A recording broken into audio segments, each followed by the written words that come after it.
नमस्कार. नंदिनी किचन यूट्यूबमध्ये आपल्या सर्वांचं स्वागत आहे. चला तर मग आज आपण बनवणार आहोत एकदम झणझणीत आणि चमचमीत मसाला वांगं. यात आपण कुठल्याच प्रकारचं वाटण वापरलेलं नाही आहे. एकदम बनवायला अशी सोपी गावरान वांगी आणि भाकरीसोबत खाण्याची तर मज्जाच वेगळी आहे. तर आता मी इथे वांगी 4 भागात कापून घेतली आहेत. त्यानंतर ती चांगली एकदम व्यवस्थित धुवून घेतलेली आहेत. आता मी कढईत घातला आहे 2 चमचा तेल, जिरे, मोहऱ्या आणि घरी बनवलेला काळा मसाला. नंतर घातली टोमॅटो आणि कांद्याची पेस्ट करून घेतली होती. त्यातच मी मीठ ऑलरेडी ॲड केलं होतं. नंतर ते ॲड करून घेतलं आणि याला आता व्यवस्थित मिक्स करून घेत आहोत, ज्यामुळे आपली ग्रेव्ही एकदम मस्त बनते आणि चमचमीत दिसते. आता आपण याच्यामध्ये एक एक करून सगळी वांगी ॲड करून घेऊया. आता त्याला व्यवस्थित हलवून घेऊ, म्हणजे आपला मसाला त्याच्यामध्ये व्यवस्थित मिक्स होईल. 2 मिनटं असं हलवून घेतलं की मग त्याच्यामध्ये आपण घालू शेंगदाण्याचं कूट आपल्या गरजेप्रमाणे. त्यालाही व्यवस्थित मिक्स करून घेऊ आणि थोड्या वेळासाठी झाकून ठेवू. तोपर्यंत मी इकडे पाणी गरम करायला घेतलं 1 ग्लास. त्यानंतर आपली जी उरलेली पेस्ट होते त्याच्यामध्ये ते पाणी ॲड करून घेतलं आणि इकडे आपली 2 मिनटं झालेली आहेत. तर आपण बघू शकतात पहिल्यापेक्षा थोडी चांगली झालेली आहे, थोडी शिजलेली आहेत वांगी.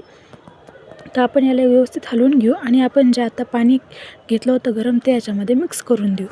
जर आपण याच्यामध्ये गार पाणी घातलं तर आपली भाजी व्यवस्थित चमचमीत दिसत नाही, म्हणून पाणी नेहमी गरम करूनच घालायचं. आता यालाही एकदम व्यवस्थित मिक्स करून घ्या आणि त्यानंतर मी इथे वांग्याचा मसाला घातला आहे थोडासा. हे सर्व मिक्स करून झालं की याला असंच थोडा वेळ शिजायला ठेवून देऊया. भाजी झाकून ठेवली तर त्याच्यातलं तेल उडून जातं. त्याच्यामुळे थोडा वेळ अशीच भाजी हलवून घेतली आणि आता आपण बघू शकतात भाजीचा कलर एकदम चेंज झालेला आहे आणि भाजी एकदम व्यवस्थित मस्त दिसत आहे. तरी आज थोडीशी पातळ गेली आहे. नेहमी एवढी पातळ करत नाही, पण म्हणलं आज थोडं जास्त पाणी ॲड करून घेऊ. तर मी ते थोडं 2-3 सेकंदसाठी झाकून ठेवलं होतं. नंतर आता आपण बघू शकतात भाजी एकदम रेडी आहे आणि यातलं वांगं शिजलं का ते चेक करून घेऊ एकदा. तर आपलं वांगं व्यवस्थित शिजलेलं आहे. चला मग आपण याला आपल्या प्लेटमध्ये वाढून घेऊया, कारण आता खूप भूक लागलेली आहे. मस्त अशी तरी दिसत आहे वांग्याची. तर तुम्ही पण नक्की ट्राय करून बघा आणि कमेंट बॉक्समध्ये आम्हाला कळवा की कशी बनली होती तुमची भाजी. बनवायचं काहीच अवघड नाही आहे, एकदम बनवायला सोपी आहे. फक्त 2-3 गोष्टीची काळजी घ्यायची. आपण थंड पाणी ॲड करायचं नाही, त्याच्यामुळे आपल्या भाजीवरची जी लाल तरी दिसत आहे ती दिसत नाही. आणि मी याच्या सोबतीला इथे बनवला होता व्हेज पुलाव, तोही मी इथे घेतलेला आहे.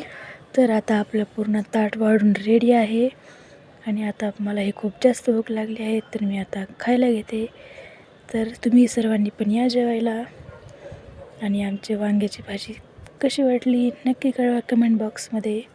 आणि नेक्स्ट रेसिपी कोणती हवी आहे ते पण सांगा कमेंट बॉक्समध्ये. धन्यवाद. Bye bye.